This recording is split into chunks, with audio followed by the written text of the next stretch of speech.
नमस्कार दोस्तों, आप सभी का स्वागत है आपके अपने YouTube channel self study mission पर। आज हम एक नया कोई प्रोग्राम करने जा रहे हैं जिसका नाम है, आप देखिए, कौन बनेगा हजारपति, यानी कि क्विज कंपटीशन होने जा रहा है विद्यालय नंदन मिशन पब्लिक स्कूल के अंदर।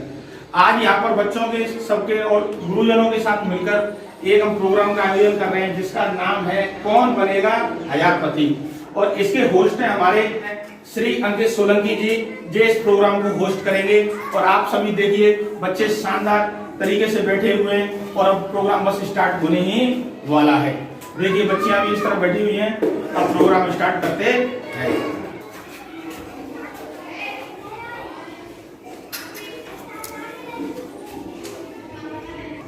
सर्वप्रथम आपको मैं इस खेल के कुछ नियम बताना चाहूंगा। सबसे पहले मैं आप सभी से एक क्वेश्चन पूछूंगा, आपको उसका हाथ खड़ा करके आंसर देना है। जो कोई भी सही आंसर देगा वो लोग चयनित हो जाएंगे खेलने के लिए। उसके बाद एक दूसरा प्रश्न पूछा जाएगा।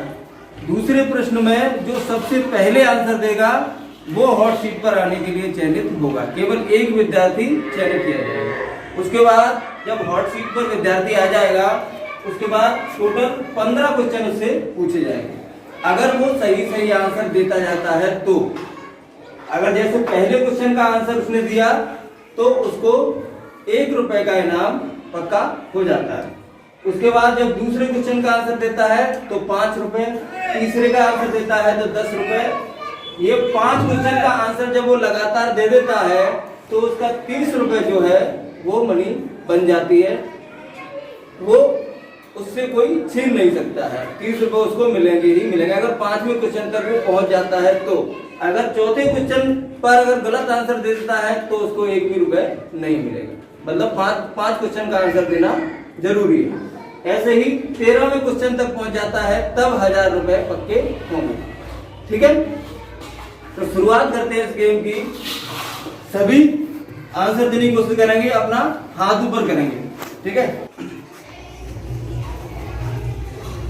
राजा दशरथ के पिता का नाम क्या था? किसको आता है हाथ खड़ा करके? सॉरी, राजा दशरथ की माता का नाम क्या था? अब ये विद्यार्थी चयनित है। इनमें से सर आप जाके पूछेंगे, आप लिख लीजिए, पेपर में लिख लीजिए, जो कुछ भी आपने नाम सोचा है वो लिख लीजिए। सर आप जाके चेक कर लीजिए किसी तक सही है। पहले वो रिकॉर्डिंग चालू करना है।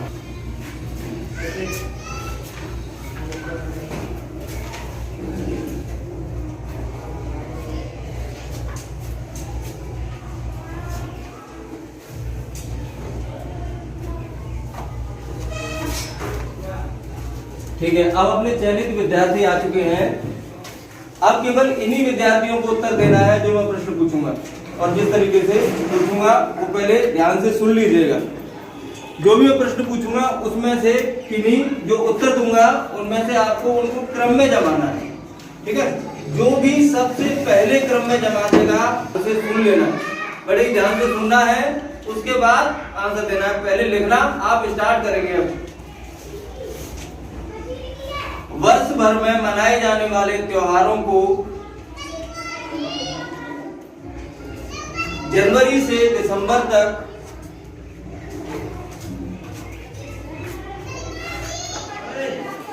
वर्ष भर में मनाए जाने वाले त्योहारों को जनवरी से दिसंबर तक इनके क्रम के अनुसार जमाइए।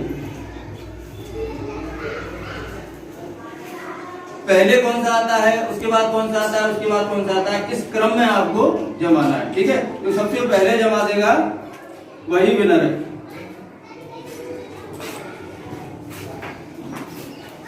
मैं ऑप्शन बोलना स्टार्ट कर रहा हूं। Number 1 Holi, number 2 Deepawali, number 3 Swatantrata दिवस और नंबर 5 गांधी जयंती। आपका समय शुरू होता है। अब आपको इस क्वेश्चन को करने के लिए 1 मिनट का समय है। 1 मिनट का समय स्टार्ट कर दीजिए। देखिए बीच बीच में हम आपको बताते चलेंगे जैसा कि अभी हम आपको दिखा रहे हैं, गुरुजन हमारे बीच बीच में सभी बच्चों की जांच कर रहे हैं कि कंपटीशन में बैठने के लिए कौन तैयार है। यानी कि कंपटीशन के लिए उन बच्चों का चयन किया जा रहा है जो बच्चे क्विज प्रतियोगिता में आगे निकल रहे हैं। जो बच्चा सही आंसर देगा वही उस हॉट सीट पर बैठने के लिए उम्मीदवार माना जाएगा।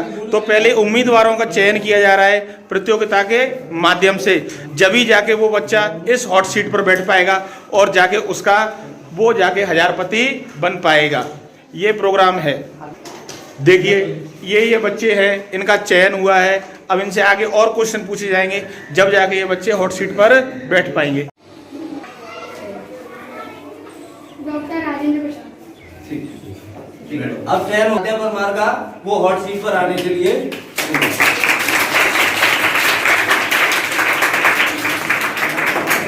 आ जाइए। ठीक है, जोरदार तालियां बजाने के लिए।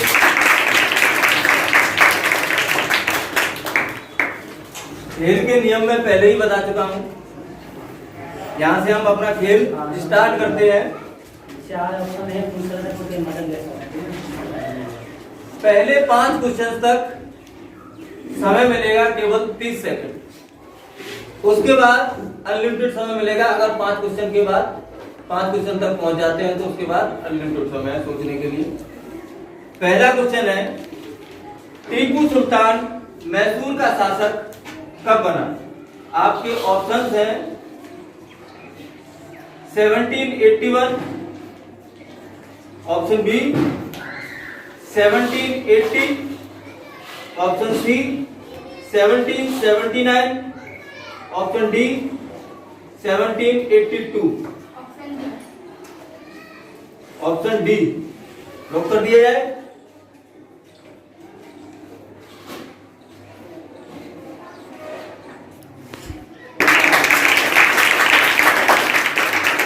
तो यहां पर पहला पड़ाव पार कर लिया जाता है 1 रुपए के लिए।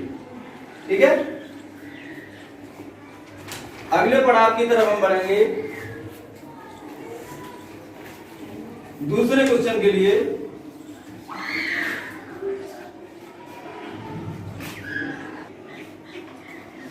दूसरा क्वेश्चन है, राजस्थान का सबसे बड़ा जिला क्षेत्र आधार पर कौन सा है?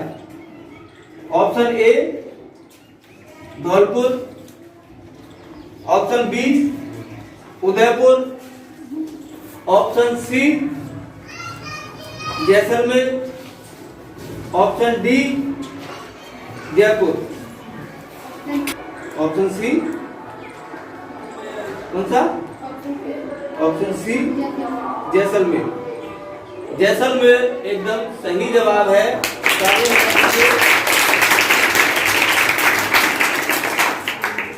दूसरा बार कर लिया गया है 5 रुपए के लिए। तीसरे आपकी कंप्यूटर स्क्रीन के सामने इस प्रकार है, भारत के वर्तमान विदेश मंत्री कौन है? Option A Nirmala Sitharaman, option B Sachin Pilot, option C Subrahmanyam Jaishankar, option D Vasundhara Raje. Option C. Option C option C Sachin pilot.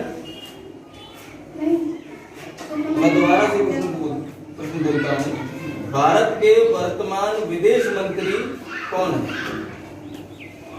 Nirmala Sitharaman, option B Vasundhara Raje, option C Subrahmanyam Jaishankar, option D Sachin Pilot. Subrahmanyam Jaishankar.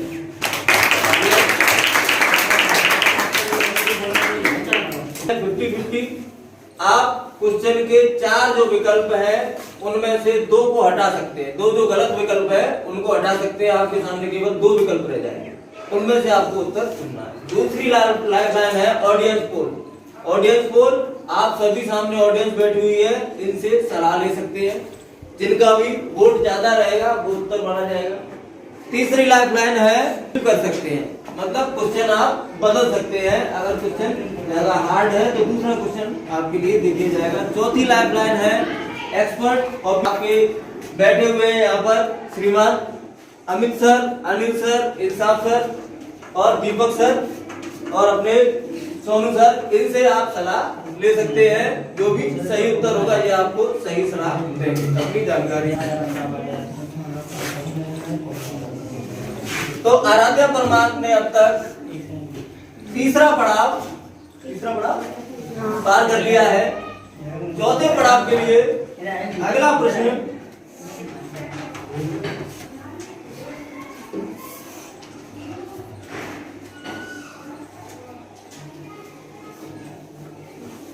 निम्नलिखित में से कौन सा उर्वरक नहीं है? निम्नलिखित में से कौन सा उर्वरक नहीं है? ऑप्शन ए गाय का गोबर, option B urea, option C potash, option D superphosphate. Option C potash lock कर दिया जाए।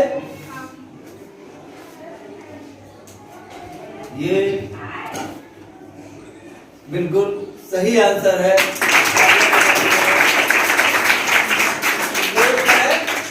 चौथा पड़ाव भी सफलतापूर्वक पार कर लिया है आराध्या ने। अगले क्वेश्चन की तरफ हम बढ़ेंगे।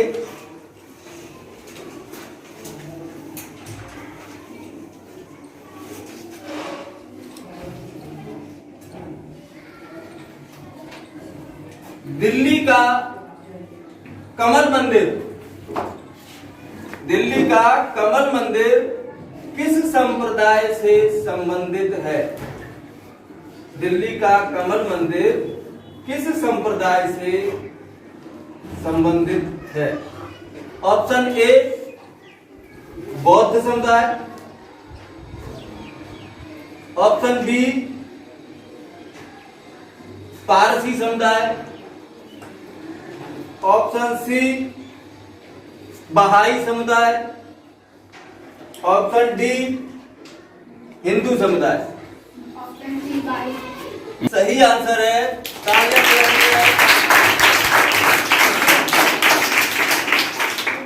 इस तरह आराध्या परमार अब जो पहला पड़ाव है इस खेल का वहां पर पहुंच चुकी है। उन्होंने 30 रुपए का जो समय सीमा का ध्यान रखते हुए अगला प्रश्न है, भारत की राजधानी कलकत्ता से हटाकर दिल्ली कब स्थानांतरित कर दी गई थी?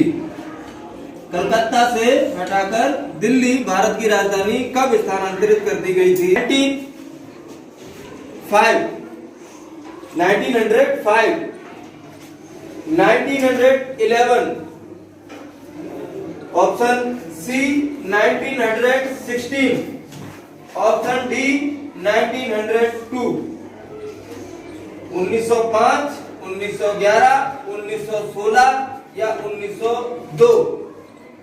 इस क्वेश्चन के लिए आपके पास अनलिमिटेड समय है, आप सोचकर उत्तर दे सकते हैं, या फिर कोई कंफ्यूजन हो तो आपके पास लाइफ लाइन्स भी हैं, उनका आप इस्तेमाल कर सकते हैं।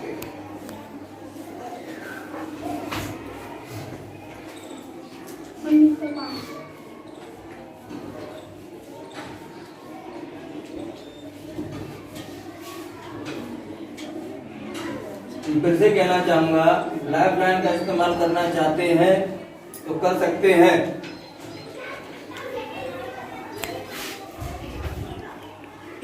अगर लाइफ लाइन का इस्तेमाल करना चाहते हैं तो कर सकते हैं।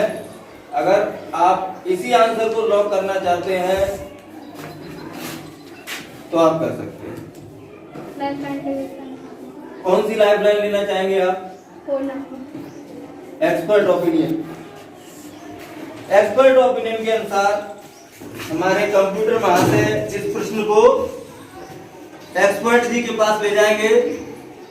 तो एक्सपर्ट से हम अपना सवाल ये पूछना चाहेंगे कि भारत की राजधानी कलकत्ता से दिल्ली कब स्थानांतरित कर दी गई? आपके पास ऑप्शन है सर 1905 में, 1911 में, 1916 में या 1902 में। ऑप्शन सी लॉक कर दिया। ऑप्शन सी कौन सा है सर? 1911 में। तो 1911 को हम लॉक कर देते हैं और कंप्यूटर महाशय पर चेक करने के बाद हमको पता चला है कि 1911 एकदम सही आंसर है। तो ये लाइफ लाइन का फायदा होता हुआ अगले पड़ाव की ओर बढ़ते हुए अनाध्या 6वां क्वेश्चन उन्होंने सफलतापूर्वक उत्तर दे दिया है। अगले क्वेश्चन की तरफ बढ़ेंगे।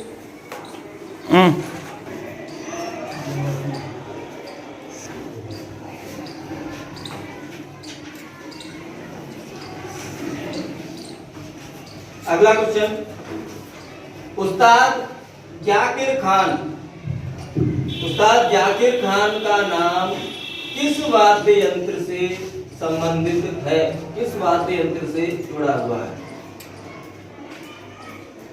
आपके ऑप्शंस इस प्रकार हैं। Option A shehnai, option B sitar, option D C harmonium और ऑप्शन डी बांसुरी।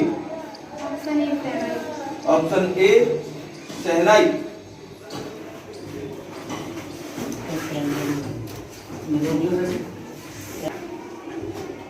ये अफसोसजनक बात,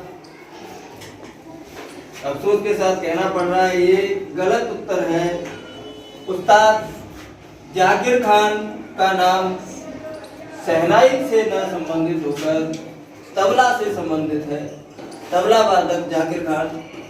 तो इसी के साथ ये राउंड आपका यही खत्म होता है। तालियां बजा दीजिए। और ये 30 रुपए का चेक आराध्या परमार के नाम पर मैं इसको साइन कर देता हूं।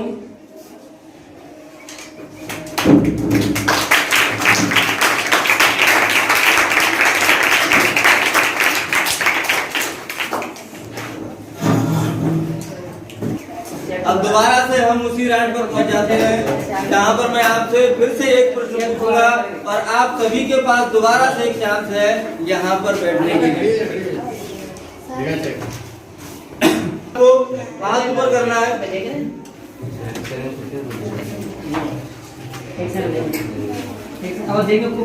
कॉपी में आंसर लिख लेना है, उसके बाद हाथ ऊपर करना है। कुंभ मेला कितने वर्ष के बाद लगता है? पूर्ण कुंभ जो है वो कितने वर्ष के बाद आता है? आंसर आप अपनी कॉपी पर लिख लीजिए। सर जल्दी से आप जाके चेक करिए और उन स्टूडेंट को खड़ा कर दीजिए जिनका मत करो अपने आंसर किसी को।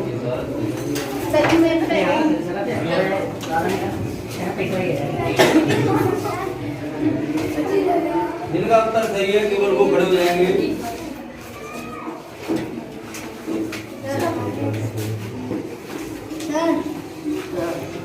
सही उत्तर है 12 वर्ष के बाद। अब जो केवल खड़े हुए हैं, जो लोग केवल खड़े हुए हैं उनको ही आंसर प्रश्न लिखिए। मानव के शरीर के इन अंगों को, मानव के शरीर के इन अंगों को ऊपर से लेकर नीचे के क्रम में जमाइए। ऊपर से लेकर नीचे के क्रम में जमाइए। नंबर 1 फेफड़े, नंबर 2 कॉर्निया। सकते हैं अगले राउंड के लिए कॉर्निया प्रतियोगिता आगे चालू हो चुकी है। नंबर 3 यहाँ पर जांच की जा रही है कि नया कंटेस्टेंट कौन बनेगा। उसके लिए नए कंटेस्टेंट के लिए क्विज के द्वारा जांच की जा रही है। नंबर 2 पे दांत, नंबर 3 पे गर्दन, नंबर 4 फेफड़े और नंबर 5 गुर्दे। गलत है? किसी का सही नहीं है? रद्द किया जाता है, कोई भी यहाँ पर चुनाव नहीं हो पाया है। भारतीय समुदाय में सर्वप्रथम किसी भी क्रिकेट क्लब की जो स्थापना हुई वो कौन से धर्म के लोगों के द्वारा की गई? जल्दी से आंसर जो देगा बोल के बता दीजिए, बताइए। पारसी समुदाय। पारसी समुदाय, तालियां बजा दीजिए। तो भारत में सर्वप्रथम जो क्रिकेट क्लब बनाया गया वो किस समुदाय के लोगों के द्वारा? पारसी समुदाय के द्वारा। तो स्वागत है विष्णु का और टीम पर।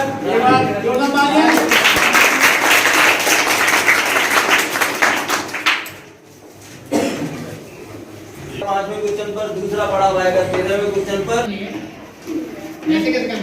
जी भी अपना ही भाई है, देखो। पहला क्वेश्चन आपकी स्क्रीन के सामने इस प्रकार है, भारत का अंतिम वायसरॉय कौन था?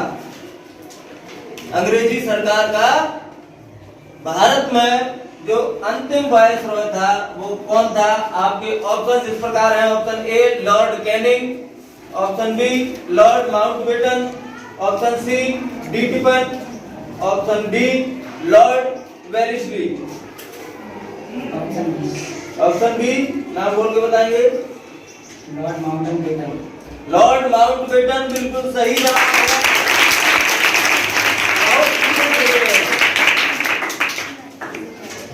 अगले प्रश्न की तरफ बढ़ते हुए,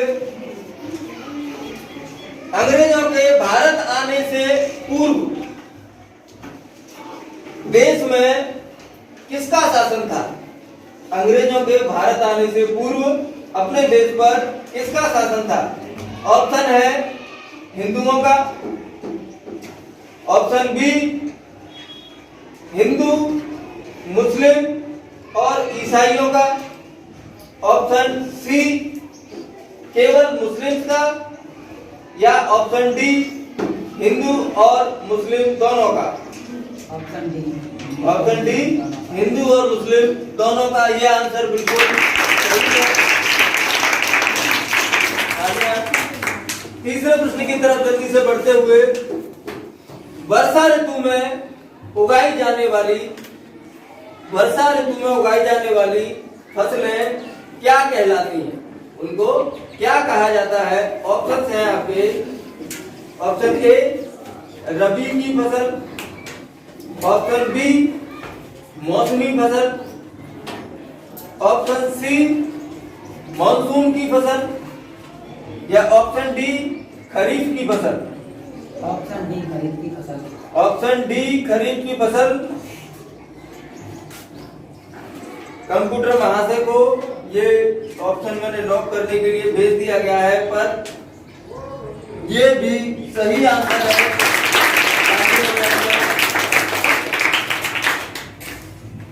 अगले प्रश्न की तरफ बढ़ते हुए, हमारा कौन सा प्रश्न सर? चौथा प्रश्न।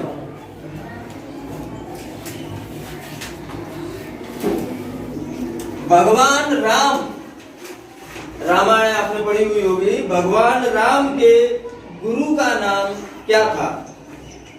ऑप्शंस हैं आपके। गुरु विश्वामित्र, ऑप्शन बी गुरु वशिष्ठ, ऑप्शन सी परशुराम, या option D Bharat. Option B. Option B Gurudev Vashishtha. गुरुदेव वशिष्ठ बिल्कुल सही उत्तर है। सुंदर खेल खेल रहे हैं। अगले प्रश्न की तरफ बढ़ते हुए, यहाँ पर 5 प्रश्नों का सही उत्तर दे दिया है और पहला पड़ाव पार कर लिया है। 30 रुपए की राशि सुनिश्चित करते हुए 6वें प्रश्न की तरफ पढ़ेंगे। अपने राजस्थान राज्य के गवर्नर, राज्यपाल कौन है? राजस्थान के राज्यपाल कौन है? वर्तमान option A Droupadi Murmu, option B Ashok Gehlot, option C Sachin Pilot या option D Kalraj Mishra. Option D Kalraj Mishra. Option D Kalraj Mishra बिल्कुल सही उत्तर है। देखिए आप लोगों को भी इससे काफी ज्ञान मिल रहा होगा। राजस्थान के राज्यपाल का नाम जो है क्या है? कलराज मिश्र। अगले प्रश्न की तरफ, 7वें प्रश्न की तरफ बढ़ते हुए, भारत का क्षेत्रफल वर्ग किलोमीटर के अनुसार भारत का क्षेत्रफल कितना है? आपके ऑप्शंस हैं, आप चाहें तो ऑप्शंस लिख भी सकते हैं, आप चाहें तो ऑप्शन लिख भी सकते हैं। आपके ऑप्शन है, पहला ऑप्शन 34,87,263 वर्ग किलोमीटर, 34,87,263 वर्ग किलोमीटर। ऑप्शन बी 38,88,264 वर्ग किलोमीटर। ऑप्शन बी है 38,88,264 वर्ग किलोमीटर। ऑप्शन सी 32,87,263 वर्ग किलोमीटर। ऑप्शन सी 32,87,263 वर्ग किलोमीटर।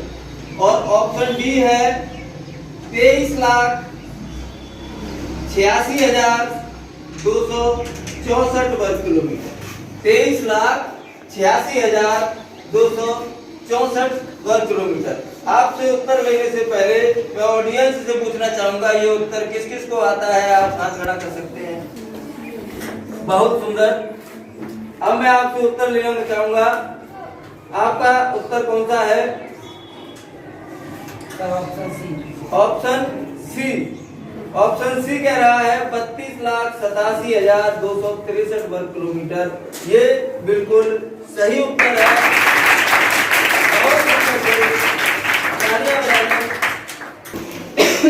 यहाँ पर 7वां प्रश्न 50 रुपए के लिए ये पड़ाव भी उन्होंने पार कर लिया है। प्रश्न की तरफ बढ़ते हुए,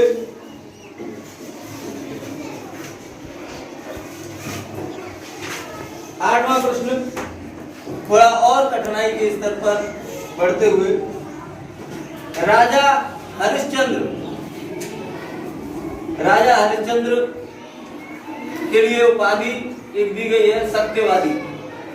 आप सभी जानते हो, हमेशा सत्य बोलने वाले राजा हरिश्चंद्र के पिता का नाम क्या था? राजा हरिश्चंद्र के पिता का नाम क्या था? आपके ऑप्शंस है, option A Satyavrat, option B Raja Bharat, option C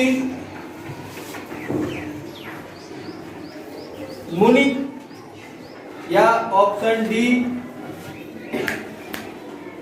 Bharatendu. Option A Raja Satyavrat, ये बिल्कुल सही उत्तर है। अगला प्रश्न, साइकोलॉजी की मीनिंग, साइकोलॉजी की वर्तनी यानी स्पेलिंग किस अक्षर से प्रारंभ होती है?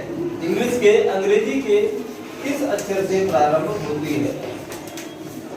Option A P, option B S, option C T या ऑप्शन डी सी?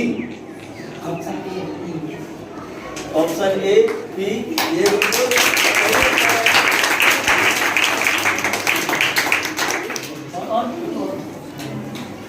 8 क्वेश्चन सफलतापूर्वक सही आंसर देते हुए अगला प्रश्न है, म्यांमार देश की राजधानी, म्यांमार देश की राजधानी क्या है? Option A Thimphu, option B Burma, option C Rangoon या ऑप्शन डी नेपिदा? बर्मा। अब यानी एक लाइफ लेना ना आएगा तो कम लाइफ लाइन का उपयोग नहीं किया है, गलत उत्तर के साथ यहाँ से विदा होना पड़ेगा।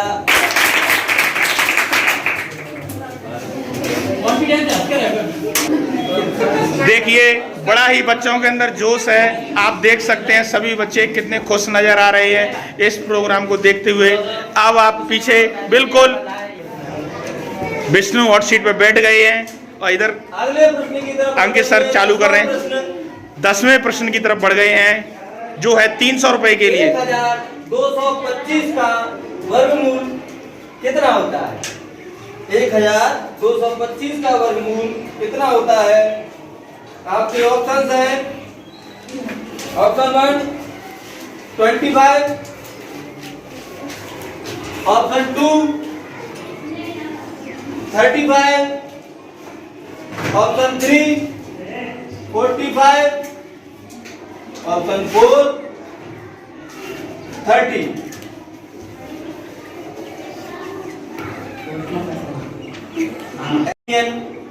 लाइफ लाइन को यहाँ अंकित किया जाता है। पहला ऑप्शन है 25, दूसरा 35, तीसरा 45, चौथा 30। एक्सपर्ट से मैं आंसर जानना चाहूंगा। 35 उत्तर? 35 उत्तर एकदम सही है।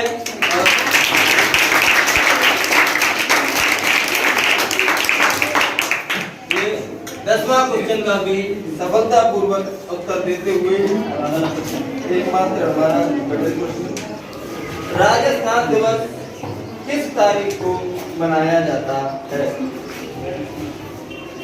ऑप्शन ए 5 सितंबर, ऑप्शन बी 14 सितंबर, ऑप्शन सी 26 जनवरी, ऑप्शन डी 30 मार्च। सही है। एक बार फिर से सोच लीजिए। लॉक कर दिया जाए? अफसोस के साथ ये भी बिल्कुल सही उत्तर है।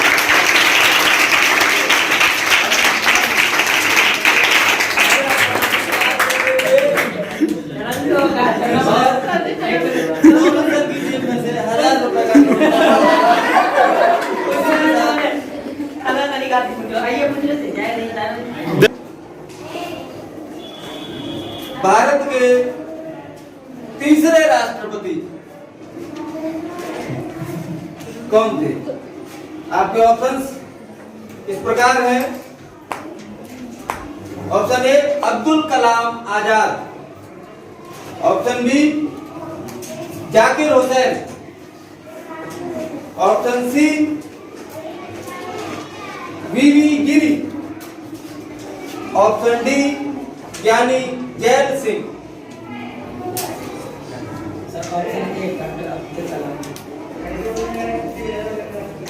फिर से सोच लीजिए, दोबारा विचार कीजिए, कहीं ये उत्तर गलत ना हो जाए। आपके पास अभी लाइफ लाइन भी है।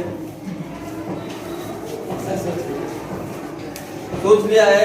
तीसरे राष्ट्रपति का नाम इन्होंने अब्दुल कलाम आजाद बताया है, जो कि गलत।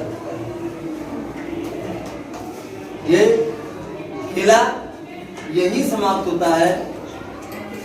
अगले दिन अब अगले प्रतियोगी के साथ फिर उपस्थित होंगे। 9th क्लास यूट्यूब चैनल के माध्यम से देख रहे हैं, उनके लिए एक प्रश्न है जिसका उत्तर आप कमेंट बॉक्स में जाकर दे सकते हैं। प्रश्न है कि धर्म चक्र किस धर्म का प्रतीक है? इसका उत्तर जल्दी से जाकर आप कमेंट बॉक्स में दीजिए और हम आपसे मिलते हैं अगले एपिसोड में। और अगले एपिसोड का टॉपिक रहेगा राजस्थान जीके। राजस्थान जीके के ऊपर तैयारी करके सभी बच्चे आएंगे।